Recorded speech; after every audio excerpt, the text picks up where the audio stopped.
forward, so that's all we really need. So I thought I might just do kind of like a morning roundup video today on the news of the day. Didn't necessarily want to follow up with any kind of epically long video of anything I've talked about before, but I thought that what I might do would be to use some of these headlines to kind of comment on, general topics that I've been following for a while and try to maybe bottom line some of these issues and see what you guys think. So, obviously, first of all, today, one of the big, huge stories is Muhammad Ali's passing. Obviously, a legend. Obviously, somebody that, people can kind of look up to in terms of a role model for, hard work and things like that. So, just wanted to mention it. Not usually something I would cover. Sports is not a big topic of mine, as you can tell, but just something I thought I'd mention. But, just for the record, here's kind of the top stories on Google News of the day, but I wanted to focus on a couple different things. So, you guys know I refer to Reuters a lot, not because I think they're a great source of information, but because I often think of Reuters as at least one of the frontline players in terms of spreading Western or American centric foreign policy news, specifically, or military related news. They obviously cover a lot of things, but I tend to think of this as the tip of the spear of American propaganda from what I've seen. Because not only do they cover such a Western perspective in their articles, but they tend to be copied by so many other media outlets, and so many media outlets will simply just, oh, this is from Reuters and put it on their site or whatever. That it's such a source that I just think I need to kind of refer back to it because it's kind of my way of saying, okay, here's what most people are going to be being told today. Here's the official narrative. Now let's delve into it a little bit deeper. Let's do some more research. So, first of all, obviously we're just following up on the video I just put up, where they're talking about this new offensive against Islamic State. And I kind of just wanted to point out again, if you haven't watched that video, you probably should. We are arming, funding, and training rebel fighters to fight rebel fighters that we armed, trained, and funded. That's the one sentence narrative description for you guys. If you were to, I guess, listen to the Western outlets, you would essentially believe that, we're supposed to forget that we started ISIS, and I guess we're supposed to think, oh, because we're so intelligent and we have such a large military, we know who the good guys are. And trust me, the money and the weapons are only ending up in the hands of the really good Islamic fighters, not that we can really tell the difference at this point. And like I said, it doesn't matter because the overall point is to keep chaos in the area. How do you do that? Just keep the fighting going. And you can essentially just keep tipping the balance of power. If you want conflict to continue, it's like a seesaw, and you're just trying not to let either side hit the ground. You want to just keep everything kind of off balance. So as ISIS, got out of control, you need to kind of fund some rival groups to keep them in check, but also just to make sure that things don't become stable. You need ISIS to be fighting people, not just hanging out making billions of dollars off oil. So this all kind of falls into the narrative. And before we know it, all these little groups that we're funding, today to fight quote-unquote ISIS, all of a sudden they'll become some alphabet group and they'll be terrorists and we'll be funding new people and we'll be at war in another country and everybody will kind of pretend that's never happened before.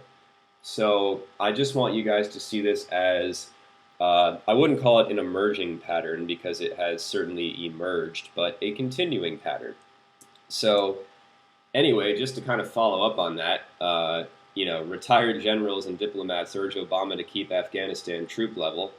Any of you that were cognizantly aware of American politics during Obama's first election, second election, he was saying we'd be out of there in no time, meeting Afghanistan, the Middle East, Iraq, at least the Afghan war. Then we had the surge. Let's just bottom line this. He lied his ass off to get into office because everybody was so happy to kind of just get us out of war. He's made the wars larger, expanded our front of the war on the entire Middle East. Anybody who argues with that is kidding themselves. Not much to say here, guys. I'm just going to keep pointing out the facts. This is not a peace president. I don't know how he won the Nobel Peace Prize. That was all just part of the propaganda to get him essentially favorable in the eyes of American voters, in my opinion. But here we are. We're in Afghanistan. We're being told, let's keep the same troop levels. Let's keep fighting. Nothing has changed. We're now going on to another president who's going to lie and say they're going to end the wars, and I bet we're in even more countries 4 and 8 years from now. The only reason I'm really pointing this out is just to show you guys that it's a circle, and it doesn't really matter who you vote for. Barack Obama's campaign motto was one word when he got elected, and that was change.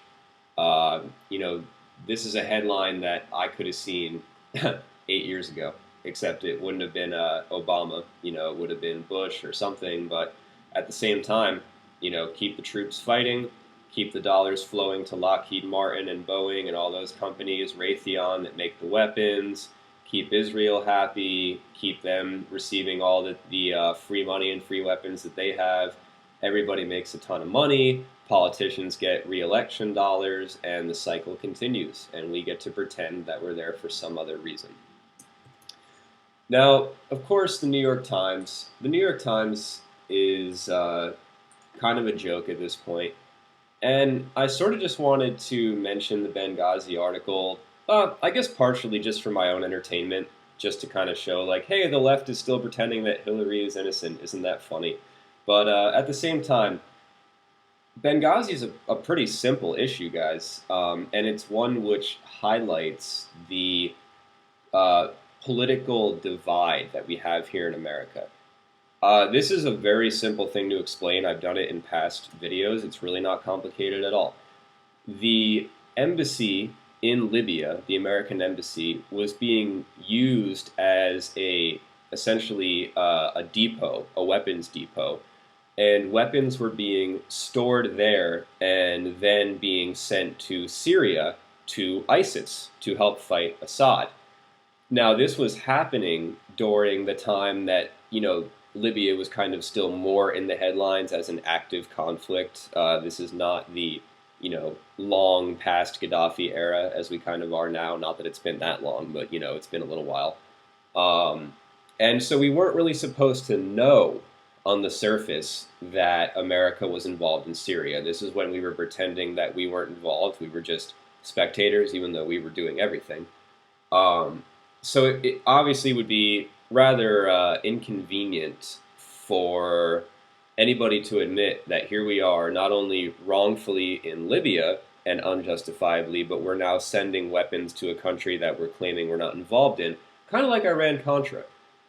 The point is, guys, this is a topic which both parties do not want to have associated with them, and it's one which America doesn't really want to have to confront head-on, regardless of your political party. So again, I said I would keep this simple, and I'm going to. This was being used as a weapons depot to send weapons to Syria. People that were essentially, pro-Assad, people that didn't want this going on, people that didn't want America involved in Syria or Libya or ousting, leaders elsewhere, attacked, essentially not because it was, necessarily just America or just 9/11, and certainly not because of any kind of YouTube video. They attacked to stop the flow of weapons. It was more of a military operation than a random terrorist attack. I mean, if you are selling weapons to someone's enemies, and I don't advocate any kind of violence, but if you're doing that, then you maybe should expect that those people are going to try to do something to stop you. If China were selling, a nuclear weapon to Iran out in the open, just because Iran, hadn't done anything yet, doesn't mean that we wouldn't do something about it. And this is the same exact situation, just on a smaller scale. So the point is, these people were doing something to stop the weapons from flowing in.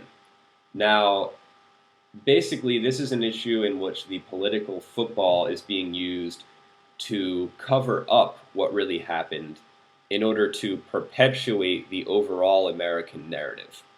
So, if you're a Republican, you believe that Hillary Clinton is guilty as sin on this topic and that she cost the lives of 4 Americans, including our ambassador.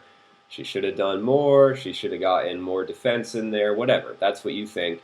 And you think that she's going to get away with it because she's so powerful and she has, connections and she can make things happen behind the scenes and blah, blah, blah. And if you're a Democrat, you think this is a witch hunt. You think that this is the Republicans trying to stop Hillary Clinton from winning an election. And you think that she could have done more. And you think that, this whole thing is just basically a ruse. There's a certain element of truth to both sides. But the point is, if you're looking at it from either of these sides, as most people are, it's like you're looking at only the tip of the iceberg, basically. And there's this whole giant part underneath that you're not really aware of. Like I said, guys, all that matters here is that people don't look at this as an overall American tactic and as an American operation and as something that would happen regardless of which party or which person is in control, especially of the presidency.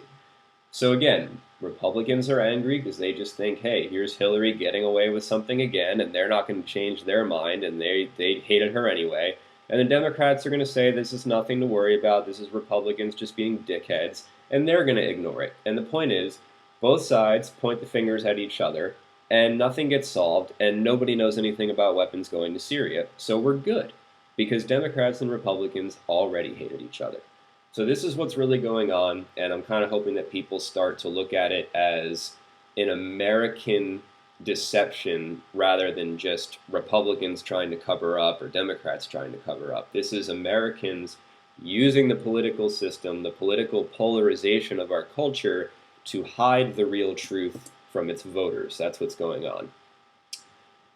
This next one from Reuters I threw in there just because it came up when I was pulling the other article up. Not much to say here, but of course, chance of two-state solution fading, blah, blah, blah.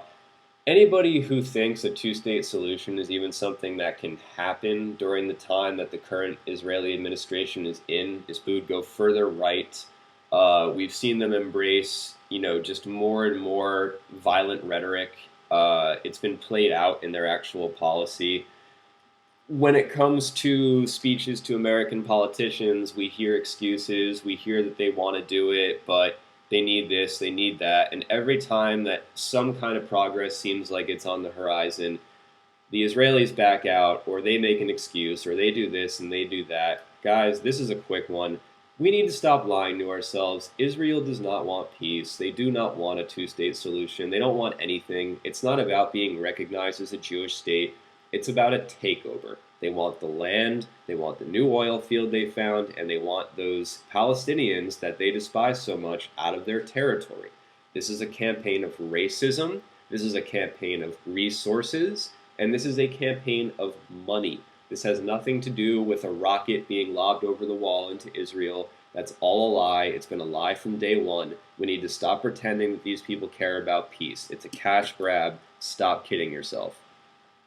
Last thing I wanted to touch on is the Fed, because it seems that every time I pick up a newspaper, I'm being told how good the economy is and how things are getting better, and this went up a little bit today, and consumer spending was a little bit higher, and things went a little bit better, and oil prices went up, so now stocks are going up a little bit, and we don't have to worry about that, even though there's so many tankers of oil parked in the ocean that they don't even know where to put them anymore, and they're literally hiring other tankers to store oil and do nothing out in the middle of the ocean, but let's just ignore that.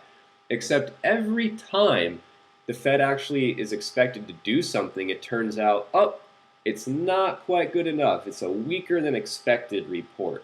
So everything's good, everything's getting better, everything's going up, left-wing economics has helped us, Obama has helped us, except every time that we get to the precipice of actually moving forward, it turns out that things aren't good enough. The economy isn't healthy enough.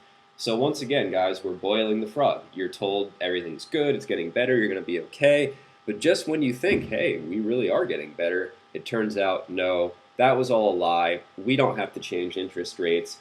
You guys just keep pretending that inflation isn't happening, and we'll just keep making billions of dollars off American Treasury bonds. But until we realize that once again, this isn't a Democrat issue, this isn't a Republican issue, this is the Federal Reserve has a stranglehold over our entire economy and is a cartel of bankers owned by the regular banks, which is simply raping us for our hard earned money on a daily basis. Then we're essentially going to be just spinning our wheels because this has nothing to do with who gets elected. I don't hear any candidate ever talking about doing anything about the Federal Reserve, and the only thing you can do about it is get rid of it, which I don't think any candidate is going to do, which is why I don't support voting or politics in the first place. But anyway, guys, just wanted to point it out. How many times have we seen this? Everything's good, real wages are good, employment's good, except it's not good enough. Weak hiring pushes back the Fed's plans. And yet another excuse for a lack of rate hikes so that the stock market can keep going out of control and we can all just keep pretending that things are getting better. Anyway, guys, let me know what you'd like me to discuss next. These are the stories that caught my eye today. Have a wonderful weekend. We'll talk again soon.